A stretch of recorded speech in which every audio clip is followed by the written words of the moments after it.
శ్రీ సాయిరాం. భగవాన్ శ్రీ సత్యసాయి బాబా వారు రచించిన రామకథ రసవాహిని ప్రథమ భాగము, 2వ అధ్యాయము, రఘువంశము, 4వ రోజు. దశరథుడు అల్లారు ముద్దు బిడ్డడై దాసదాసీలు ఆడించుచుండా కేకలు వేయుచు కాళ్ళు చేతులు ఆడించుచు ఆనందమే తన జీవితమా అన్నట్లు దినదినాభివృద్ధి కాంచుచుండా ఒకనాడు అజుడు ఇందుమతీదేవి వాడుకననుసరించి ఉద్యానవనమునకు విహారార్థమై వెళ్ళిరి. ఆనాడు మరింత ఉత్సాహముతో ప్రకృతి దృశ్యములను తిలకించుచు అతి దూరము వెళ్ళి ఒక చల్లని ఛాయలో ఇరువురు కూర్చుని కబుర్లు చెప్పుకొనుచుండా పెద్ద గాలి వీచెను. అందులోని పరిమళము వర్ణనాతీతము. ఇంతలో అతి మధురగానము వినిపించెను. ఇరువురు లేచి అటు ఇటు పరికించుచుండా వాయుమేఘముల మధ్య బ్రహ్మమానస పుత్రుడగు నారదుడు అతివేగముగా ఎచ్చటుకో వెళ్ళుచుండెను. ఇంతలో అతని శిఖకు చుట్టుకొన్న సుగంధ పుష్పము గాలికి ఊడి కొట్టుకొని వచ్చి ఇందుమతి శిరమును వ్రాలెను. అజమహారాజు ఈ ఆశ్చర్యము చూచుచుండగానే ఇందుమతీదేవి నేలవ్రాలి శాశ్వతముగా కన్ను మూసెను. ప్రాణ సమానమునుగా ప్రేమించి జీవించుచున్న అజుడు ఈ దృశ్యమును చూడలేకపోయెను. అతని రోధనముతో అరణ్యమంతయు దద్దరిల్లెను. భూమి కంపించెను. వృక్షములు సహితము చైతన్య రహితమై ఆశ్చర్యపడునట్లు కనిపించును. ఇందుమతీదేవి దేహముపై పడి అజుడు కన్నీరు కాలువలగునట్లు విలపించుచుండుట నారదుడు విని క్రిందకు దిగి వచ్చి అజుని ఓదార్చి, రాజా, మృత్యువునకు ఆశ్చర్యమెందుకు? శోకము పనికిరాదు. కాయమునకు జనన మరణములు సామాన్యములు.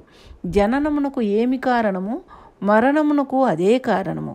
వీటికి కారణము వెదుకుట వెర్రితనము. దైవ నిర్ణయమునకు కారణములుండవు. వాటిని అర్థము చేసుకొనుట సామాన్య మానవులకు అసాధ్యము. వారి వారి బుద్ధి శక్తులను అనుసరించి కొంతవరకు ఊహింతురే కానీ బుద్ధి కతీతమైన తత్వమును ఎట్లు తెలుసుకొనగలరు? మరణము ప్రతి కాయమునకు తప్పునది కాదు.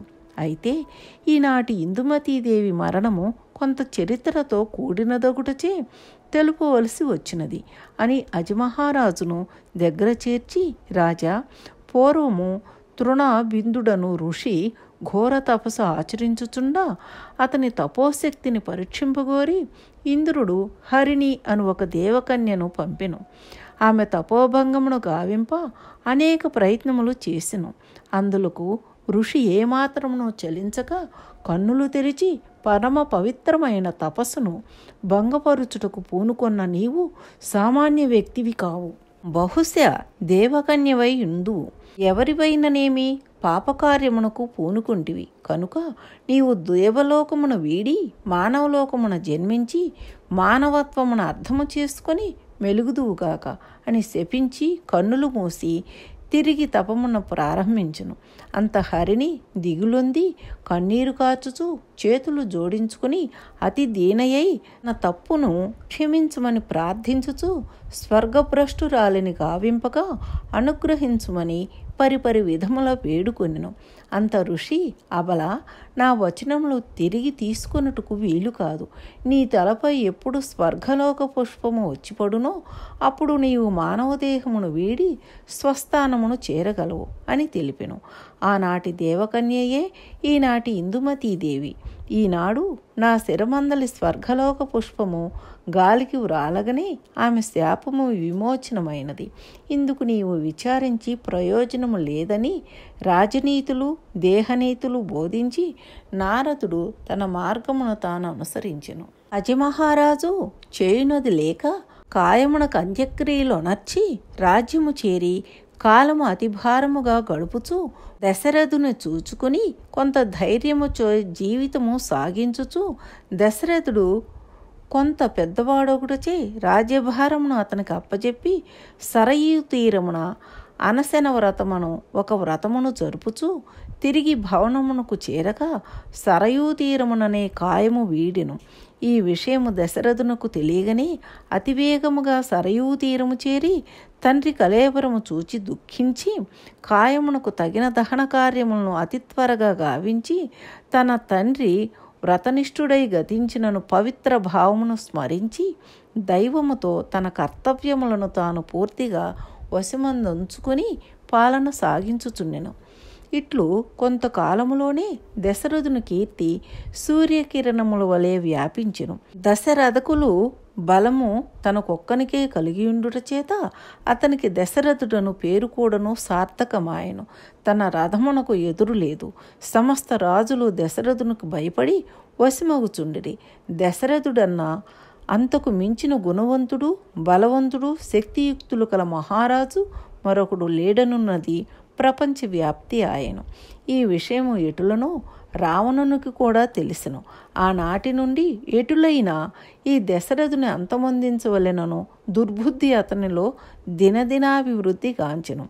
దశరథునితో పోరాడుటకు ఏదియో ఒక కారణం ఉండవలెనను కదా అని రావణుడు ఆలోచించి ఒకనాడు తన రాక్షస దూతల ద్వారా దశరథునకు కబురంపెను. అది ఏమనా దశరథుడు తనకు శుల్కమును దూతల ద్వారా పంపుమనియు అది చెల్లించుకున్న యుద్ధము తప్పదనియు రాజనీతికి విరుద్ధమైన వార్తను తెలిపెను. అది దశరథుడు విని పక్కున నవ్వి వచ్చిన దూతలు చూచుచుండగానే తీక్ష్ణమైన బాణములను లంకాపట్టణముపై విడిచెను. అవి పోయి లంకాపట్టణపు ద్వారములను బంధించెను. అంత వచ్చిన దూతలతో, రాక్షస దూతలారా, నేనిప్పుడు మీ నగరద్వారములు బంధించి తిని దానిని మీ రాజైన రావణుడు తెరిచిన నేను యుద్ధము చేయకయే మీ రాజునకు శుల్కమునిత్తునని చెప్పి పంపెను. రాక్షస దూతలు రావణునికి తెలుపుటకే వెళ్ళిరి. అన్ని ద్వారములు బంధింపబడినవి. రావణుడు తన పరివారము ద్వారములు తెరుచుటకై ఎన్నియో శక్తియుక్తులను ఉపయోగించి చూచిరి.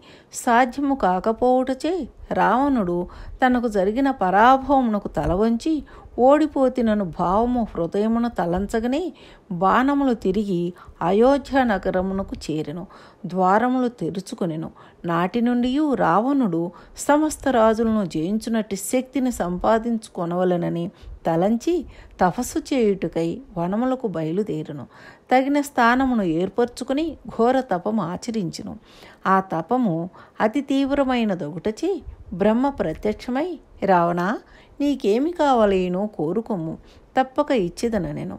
అంత దశరథుడు చేసిన పరాభవమున మనసును తలంచి, దశరథునికే ఇంత బలమున్నా అతనికి పుట్టినట్టి పిల్లలు ఇంకెంతటి వారు కాగలరో అను భావమును భయమును తలంచి, స్వామి, దశరథుని రక్తమునకు పిల్లలు కలగకుండునట్లు వరము అనుగ్రహింపమని ప్రార్థించును.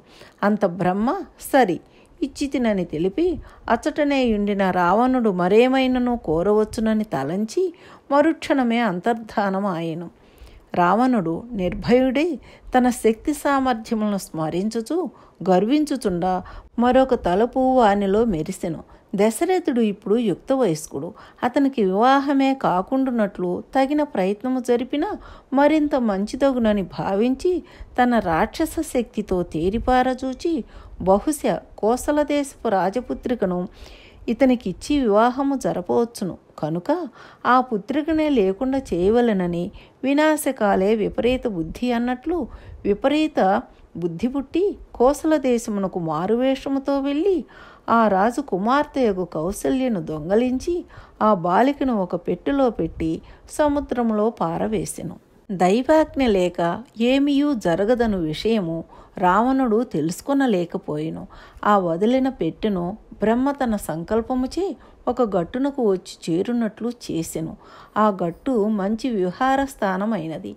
రెండవ దినము దశరథునకు ప్రధానమంత్రి అయిన సుమంతుడు ఆ వనము గట్టునకు వచ్చి రాజ్యతంత్రములను ఆలోచించుచుండా అక్కడ ఒక అందమైన పెట్టె కంటికి అగుపించెను. అంత చెంతకు వెళ్ళి తెరిచి చూడ అందులో ఒక ఆడబిడ్డ అందమైన కన్నులతో దైవీ తేజస్సుతో మెరియుచుండెను. సుమంతుడు జాలి హృదయుడై తీయని మాటలతో, అమ్మా, నీవెవరువు? ఈ పెట్టెలో నుండుటకు గల కారణమేమి అని ప్రశ్నించగా, అయ్యా, నేను కోసల దేశపు రాజపుత్రికను. నా పేరు కౌసల్య. నేను ఈ పెట్టెలో ఎందుకున్నానో ఎవరు పెట్టిరో నాకేమీ తెలియదు. నేను ఉద్యానవనంలో మా చెలికత్తెలతో ఆడుకొనుచుంటుని. తదుపరి ఏమి జరిగినదో తెలియదు అనిన సరళమైన సున్నితమైన ఆ రాజకుమార్తె మాటలు అతని మనసును కదిలించెను. తల్లి, ఇట్టి కిరాత బుద్ధి రాక్షసులకు తప్ప మానవ మాతృలకు సాధ్యము కాదు. నేను నిన్ను తీసుకుని పోయి నీ తండ్రి గారికి అప్పగింతును, రమ్ము నా వెంట అని సుమంతుడు రథమందుంచుకుని కోసల దేశమునకు తీసుకుని పోయి రాజునకు అప్పచెప్పి జరిగిన వృత్తాంతమును తెలిపెను. అంతా కోసల దేశపు రాజు సుమంతుని అనేక విధముల ప్రశ్నించెను. అతడు దశరథ మహారాజునకు మంత్రి అనియు దశరథునకు ఇంకనూ వివాహము కాలేదనియు తెలుసుకొని సంతసించి, మంత్రి, మీ రక్షణ చే లభించిన ఈ కన్యను మీ రాజునికే ఇచ్చి వివాహము చేయి తలంచితిని. నీవు సత్వరమే వెళ్ళి మా అభిప్రాయమును రాజును కెరిగింపుమని పసుపు కుంకుమలతో తమ పురోహితుని వెంటబెట్టి సుమంతుని తగిన రీతిగా గౌరవించి పంపెను. సుమంతుడు వెళ్ళి జరిగిన వృత్తాంతమును దశరథునకు ఎరిగించెను. ఇందులకు సమ్మతించినట్లుల దశరథుడు కూడాను కొన్ని కానుకలనిచ్చి తమ పురోహితుని వెంటబెట్టి కోసల దేశమును కంపెను. ముహూర్తమును నిర్ణయించిరి. దశరథుడు చతురంగబల సమేతుడై మంగళవాద్యముల ధ్వనులు మిన్నుముట్ట అత్యంత వైభవముగా కోసల దేశమునకు తరలిపోయిరి. కౌసల్య దశరథుల వివాహము అతి సుందరముగా వైభవముగా జరిగిను. అంత కోసల దేశపు రాజు సుమంతుని చేరపిలిచి, ఈ మంగళ కార్యమునకు నీవే కర్తవు. దైవము సృష్టికర్త అయినప్పటికీ ప్రాకృత లోకమున నా కుమార్తెను కాపాడి కార్యమును జరుగునట్లు చేసినది నీవే కనుక నీకు నేనేమి కృతజ్ఞతావందనములు అర్పింతును. నా మాట విందువేని నేనే ఆ మంగళ కార్యమును కూడా అత్యంత వైభవముగా జరిపింతునని తెలిపెను. అందుకు దశరథుడు సుమంతుడు అంగీకరించగానే గర్గుకుల సంభూతుడైన వీరదాసుని కుమార్తెను సుమంతునికిచ్చి వివాహము జరిపెను. రాజు మంత్రుల వివాహములు ఒక విచిత్రమైన చరిత్రగా పురమంతయు ప్రాకెను. పురమే కాదు, దేశమంతయు తెలిసి ఆశ్చర్య ఆనందములు నొందిరి. వివిధ వేడుకలతో 3 దినములు కోసలపురమున రాత్రి పగలను భేదము తెలియక వివాహ కార్యక్రమములు జరిగిను. 4వ దినమున దశరథుడు తన రాణి అయిన కౌసల్యతోనూ పరివారముతోనూ, సుమంతుడు తన ధర్మపత్నితోనూ పరివారముతోనూ బయలుదేరి వీధులందు అనేక నృత్య గాన వైభవములు జరుపుచుండా అయోధ్య నగరమును ప్రవేశించిరి. అయోధ్యవాసులు తమ మహారాజునకును మంత్రి గారికి వివాహము జరిగిన ఆనందమును పట్టలేక మైమరచి జయజయులు సలుపుచూ మహారాణి గారిని చూచుటకు వీధులలో స్త్రీ పురుషులు బారులు తీరి సుగంధ పరిమళములతో పన్నీరు చల్లుచూ మంగళహారతులెత్తిరి. రాజు పురమును ప్రవేశించి తన కార్యక్రమములు తాను యథావిధిగా ఆచరించుచూ రాణితో కూడి అప్పుడప్పుడు వనవిహారము చలుపుచూ ఈ రీతిగా కాలము గడుపుచుండెను. దినములు, నెలలు, సంవత్సరములు గడిచినవి. రాజునకు కొంత నిరాశ ప్రారంభమాయెను. పుత్రులు లేరను కొరత పీడింపదొడిగెను. పండితుల సలహాలను, మంత్రుల అభిష్టములను పట్టపురాణి అయిన కౌసల్యాదేవి సంతృప్తిని పురస్కరించుకుని సుమిత్రను వివాహమాడెను. ఆమె పేరుకు తగిన గుణవతి. కౌసల్య సుమిత్రులు ఒకే తల్లి బిడ్డల కంటే అధిక ప్రేమతో ఒకరినొకరు అనుసరించి సహన, త్యాగ, కరుణలతో మెలుగుచుండిరి. ఎంతకాలమైనను రాణులిరువురికి ఎట్టి శుభసూచనలు కనిపించకుండుటచే ఇక తమకు పుత్రులు పుట్టరను నిరాశచే వారిరువురి సలహాను అనుసరించి దశరథుడు కాశ్మీర దేశపు కేకేయి రాజు పుత్రిక కైకాను సౌందర్య రాశిని పెండ్లాడెను. ఆ కైకను పెండ్లాడుటకు పూర్వము కేకేయి రాజు కొన్ని నిబంధనలు పెట్టెను. ఒకటి, తన కుమార్తెయగు కైకకు పుట్టిన పుత్రునికే రాజ్యాధికారము ఇవ్వవలెననియు, అట్లు ఒప్పని పక్షమున తన కుమార్తెను దశరథునకు ఇచ్చుటకు వీలు కాదనియు గర్గునితో కబురంపగా కైకేయి యొక్క రూపురేఖలను విచిత్రముగా వినియుండుట చేతను అట్టి ఇల్లాలు తనకు దక్కవలెననియు నిండు హృదయముతో ఉవ్విల్లూర్చున్న దశరథుని మనోభావములను కౌసల్య సుమిత్రలు గమనించి, పతి ఆనందము కంటే మాకు వేరేమీ కావలెను, అతని అభిష్టమును తీర్చుటే మా విధి అనియును, అయోధ్య చక్రవర్తులకు ధర్మవిరుద్ధమైన పుత్రులు పుట్టరనియును, ఈనాడు దశరథుడు మాటిచ్చినను కైకకు పుట్టునట్టి పుత్రుడు మహాధర్మపరుడగుననియు తలంచి ఇరువురు చేతులు జోడించి రాజుని ప్రార్థించిరి. స్వామి, మీ సుఖ సంతోషముల కంటే మాకు వేరు ఆనందం ఏమున్నది? కేకేయ రాజు కోరినట్లునే మీరు అంగీకరించి కైకను వివాహమాడి రఘువంశమును నిలబెట్టుడు. ఇందుకు మీరేమాత్రమును యోచించనక్కరలేదు అని వారు ఉత్సాహమును చూపి మరింత ప్రోత్సహించుట చేత కేకేయరాజు పెట్టిన హద్దులను తప్పక ఒప్పుకొందుననియు, వివాహమునకు తరలి వచ్చుచున్నామనియు కట్నములతో పురోహితులను గర్గుని వెంట పంప కేకేయరాజు అత్యంత ఆనందముతో వివాహమునకు తగిన ఏర్పాట్లు అతి వైభవముగా గావించును. ఇరువురు రాణులతో దశరథుడు పరివారముతో కేకేయరాజు రాజ్యము చేరి కైకను వివాహమాడి మూవురు రాణులతో చుక్కల నడుమ చంద్రుని వలె అయోధ్య నగరమున ప్రకాశించుచుండెను. దశరథుడు మూవురు రాణులను సమానమైన ప్రేమతో చూచుకొనుచుండెను. రాణులు కూడాను ఎట్టి భేదములు లేక భయభక్తులతో ధర్మకర్మలతో పతియే దైవమును భావముతో పతి ఇష్టములకు అడ్డు చెప్పక అతని ఆనందమునకు అంతరాయము కలిగించక దేహములు వేరైనను ప్రాణములు ఒక్కటా అన్నట్లు మూవురు అన్యోన్యముగా మెలుగుచుండిరి. ఓం శ్రీ సాయిరాం. సర్వం శ్రీ సాయిరామ పాదార విందార్పణమస్తు. సమస్త లోకాః సుఖినో భవంతు. ఓం శాంతి శాంతి శాంతి.